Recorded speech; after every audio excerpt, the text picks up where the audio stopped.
Hi friends, రియల్గా జరిగింది, real story. నా ఫ్రెండ్దే. అయితే వాళ్ళ అమ్మ నాన్న బాగానే ఉండేవాళ్ళు. అయితే వాళ్ళు ముగ్గురు ఆడపిల్లలు. అయితే ఆమెకు ఒక ఆరో క్లాస్ అనుకుంటా. అప్పుడు వాళ్ళు ముగ్గురు ఆడపిల్లలని కొంచెం పెద్ద అయింది అంతే పాప. ఆమెను వాళ్ళ రిలేషన్లో గవర్నమెంట్ జాబ్ ఉందని చేసి పంపిస్తే అమ్మాయి అక్కడ ఉండలేక పెళ్ళైనాక ఫస్ట్ రోజు పక్కింట్లల్లో ఉరికింది. చిన్నపిల్ల కదా పాపం.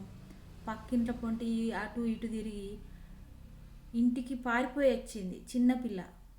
వస్తే వాళ్ళ నాన్న మస్తు ఘోరంగా కొట్టిండండి. కొడితే మా నాన్న తప్పు, అది అట్లా కొట్టద్దు, అంత చిన్నపిల్లకి ఎవరు చేయమన్నారు మీకు పెళ్ళి అని చాలా మా నాన్న ఉండి చెప్పిండండి.